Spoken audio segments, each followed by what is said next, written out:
Firman-Mu itulah dasar hidup kami, yang menjadikan kami melangkah satu demi satu berdasarkan firman Tuhan di dalam hidup kami. Kami percaya Tuhan, Engkau yang berkarya atas hidup kami, Engkau yang membentuk kami, Engkau yang akan menentukan masa depan kami yang cerah, masa depan kami yang gemilang.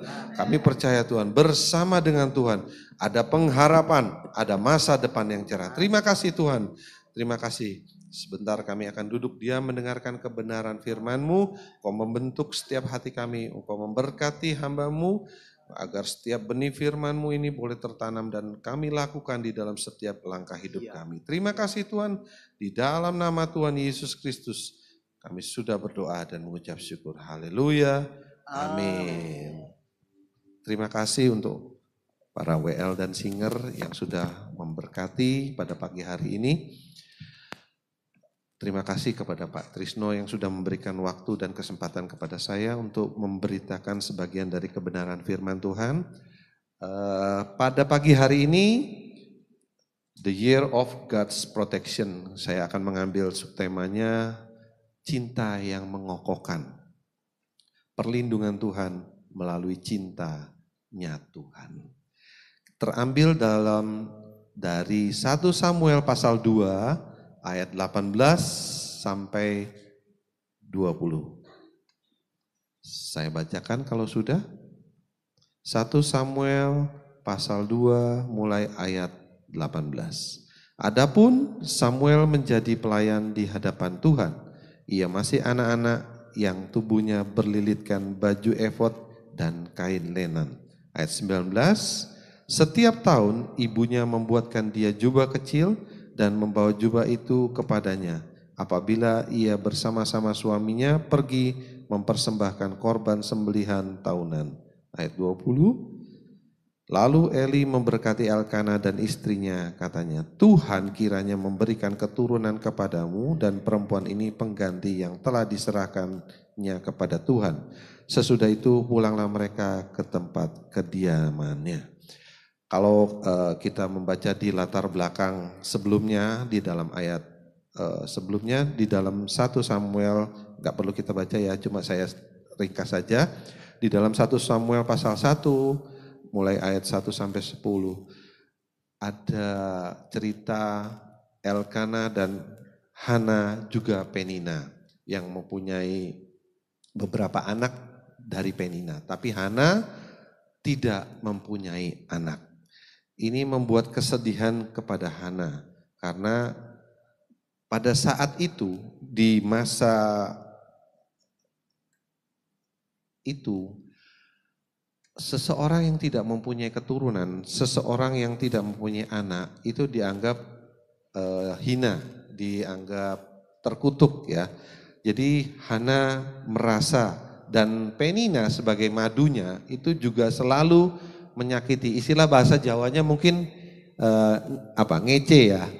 Nah ini loh aku punya anak, kamu gak punya. Nah, itu membuat Hana menjadi sedih. Bahkan ketika setiap tahun mereka mempunyai kebiasaan untuk mempersembahkan kurban, Penina selalu menyakiti Hana. Bahkan pada satu saat Hana berkata-kata, saking sedihnya, saking dia gak bisa ngapa-ngapain lagi.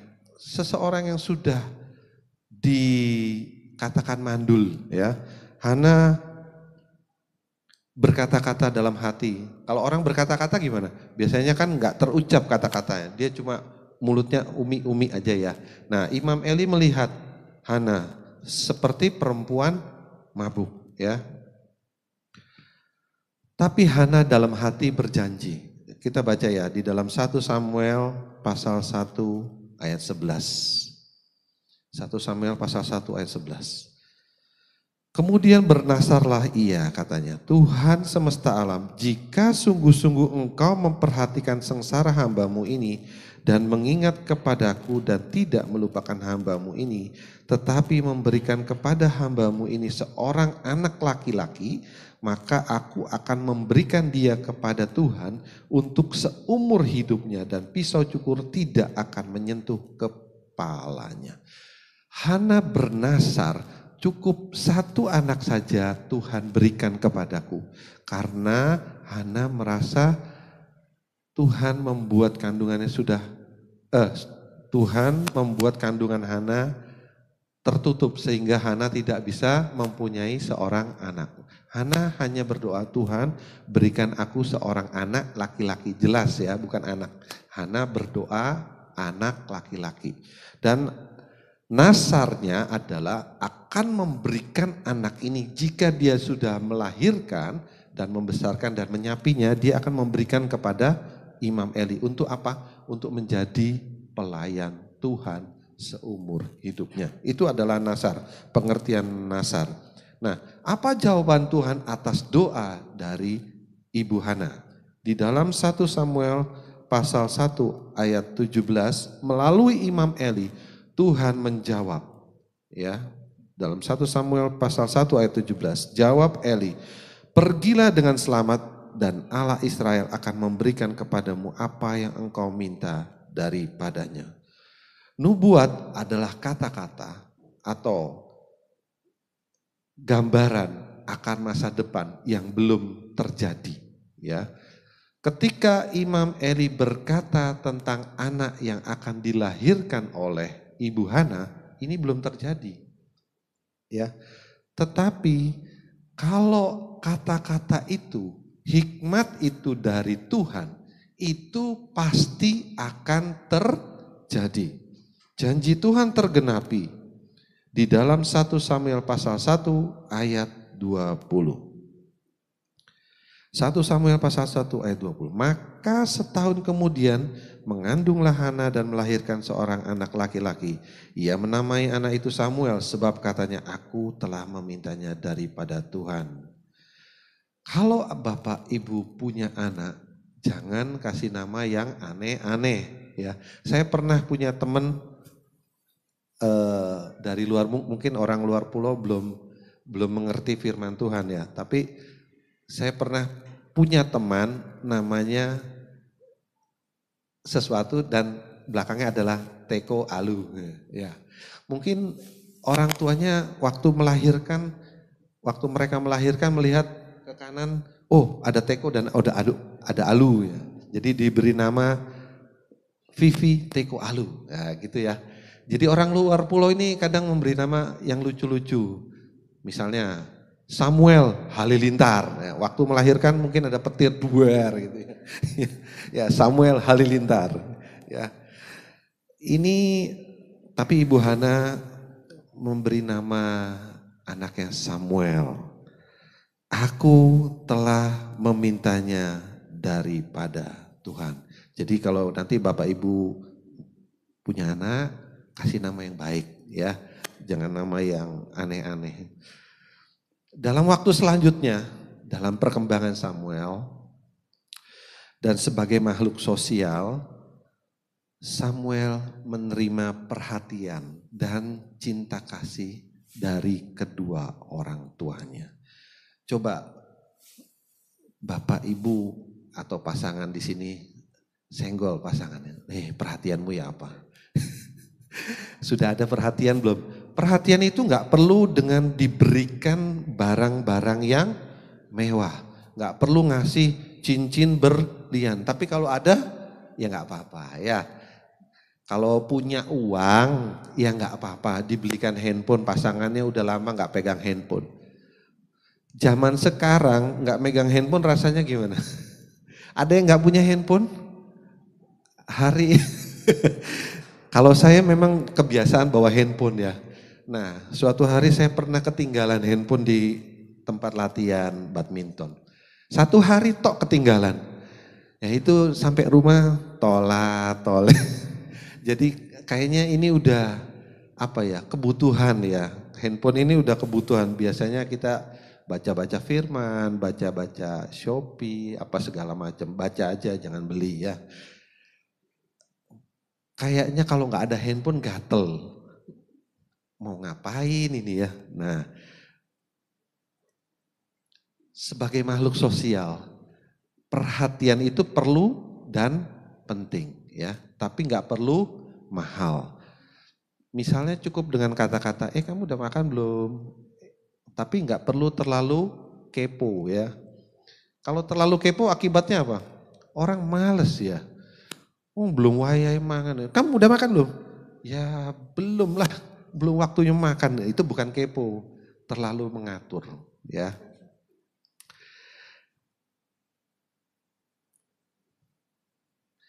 Perhatian kita sebenarnya adalah wujud cinta kasih kita di dalam kita memperhatikan orang lain ya. Tanpa perhatian, kalau sebagai makhluk sosial tanpa ada perhatian dari orang lain, ini ada kasus ya, orang yang hidupnya gak bergaul dengan orang lain, itu mudah apa? Mudah stres, hidupnya merasa kosong, hidupnya merasa gak ada apa-apanya, orang lain tidak memperhatikan, orang lain tidak menganggap, bahkan tanpa perhatian.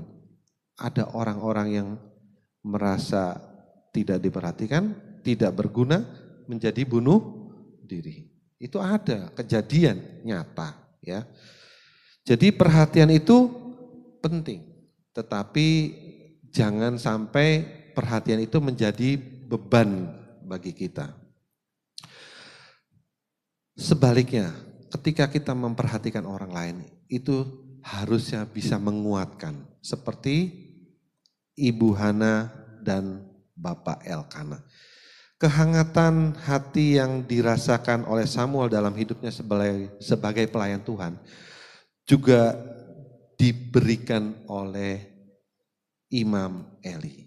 Imam Eli ketika menerima Samuel sebagai pelayan Tuhan, itu juga merasa bersyukur dan berterima kasih. Sehingga dia mendoakan Ibu Hana dan Bapak Elkana. Yang terjadi ketika Ibu Hana dan Bapak Elkana mempersembahkan adalah mereka memberikan persembahan. Enggak banyak-banyak, enggak mahal, cuma jubah. Itu kan enggak terlalu mahal ya. Alkitab tidak menjelaskan berapa lama Ibu Hana dan Bapak Elkana ini memberikan jubah ya. Tetapi diperkirakan itu sampai usia Samuel itu 12 sampai 13 tahun. Dianggap masa dewasa. Setelah itu Alkitab tidak mencatat Ibu Hana memberikan jubah lagi. Akibat Ibu Hana yang memberikan dan mempersembahkan Samuel kepada Imam Eli, maka enggak cuma 1, tetapi 3+2. Kita baca di dalam 1 Samuel pasal 2 ayat 21. Ketika dia memberikan persembahan yang terbaik dalam hidupnya. 1 Samuel pasal 2 ayat 21. Dan Tuhan mengindahkan Hana sehingga dia mengandung dan melahirkan 3 anak laki-laki dan 2 anak perempuan lagi. Sementara itu makin besarlah Samuel yang muda itu di hadapan Tuhan. Bandingkan ketika Ibu Hana ini belum memberikan Samuel ya. Kita baca di dalam perbandingannya di dalam 1 Samuel pasal 1 ayat 5. Perbandingan ketika Ibu Hana belum memberikan Samuel. 1 Samuel pasal 1 ayat 5. Meskipun ia mengasihi Hana, ia memberikan kepada Hana hanya 1 bagian sebab Tuhan telah menutup kandungannya. Sebelum Ibu Hana melahirkan Samuel, Tuhan menutup kandungannya.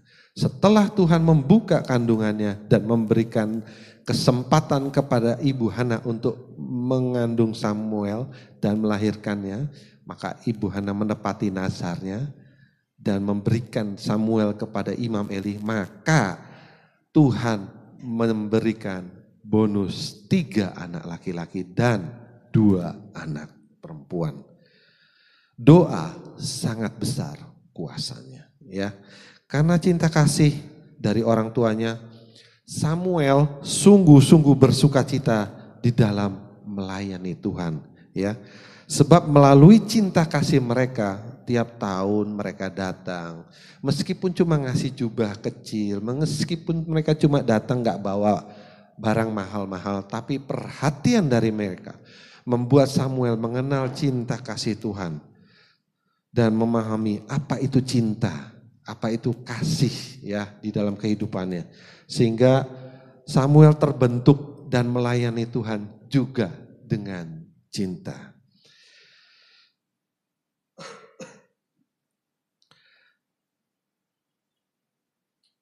Tetapi ada di Alkitab kita ini enggak cuma berbicara tentang cinta kasih yang baik. Alkitab kita ini terbuka juga untuk cerita cinta yang buruk. Ya.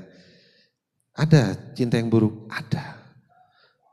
Cinta yang penuh nafsu, ada. Alkitab ini jujur. Alkitab ini menceritakan apa adanya. Kita baca buat perbandingan di dalam 2 Samuel pasal 13 ayat 1. 2 Samuel pasal 13 ayat 1. Sesudah itu terjadilah yang berikut. Absalom bin Daud mempunyai seorang adik perempuan yang cantik namanya Tamar, dan Amnon bin Daud jatuh cinta kepadanya. Ayat 2. Hati Amnon sangat tergoda sehingga ia jatuh sakit karena Tamar saudaranya itu. Sebab anak perempuan itu masih perawan dan menurut anggapan Amnon mustahil untuk melakukan sesuatu terhadap dia. Cinta bagi Amnon. Tetapi menurut saya itu bukan cinta. Ini adalah nafsu. Karena apa? Di dalam ayat 15. Setelah dia berhasil memperdaya Tamar. Apa yang terjadi di dalam ayat 15? Kemudian timbullah kebencian yang sangat besar pada Amnon terhadap gadis itu. Bahkan lebih besar benci yang dirasanya kepada gadis itu daripada cinta yang dirasanya sebelumnya. Lalu Amnon berkata kepadanya, bangunlah, enyahlah. Ya, Alkitab kita ini jujur, saudara. Dia nggak cuma berbicara yang baik, tetapi juga yang buruk. Bukan cuma cinta yang tulus, tapi juga cinta yang penuh nafsu. Ya, jadi kita banyak belajar berbagai hal dari Alkitab. Mari kita juga banyak belajar dari cintanya Ibu Hana yang penuh kasih. Yang pertama adalah dengan memperhatikan sesama. Kalau Ibu Hana memperhatikan Samuel, kita juga bisa belajar memperhatikan sesama. Siapa yang gak hadir, siapa yang sakit, siapa yang perlu dibantu baik dalam doa, baik dalam apapun. Dana biasanya ya. Doa dan dana itu gandengan ya. Doa dan dana biasanya. Jadi kalau kita sudah belajar apa itu cinta yang baik, kita juga bisa mempraktekkan ini di dalam kehidupan kita berjemaat. Kita memperhatikan jemaat, kita memperhatikan orang lain. Enggak cuma oh iya dia ada, oh iya dia tidak ada. Tapi ketika kita tahu dia butuh sesuatu, kita memberikan kepada dia. Kita juga bisa misalnya berdoa, enggak cuma dalam bentuk uang. Tapi kita juga penting untuk mendoakan dia dan menguatkan dia. Makanya saudara, Bapak, Ibu perlu belajar Alkitab. Perlu belajar sesuatu yang benar dari Tuhan.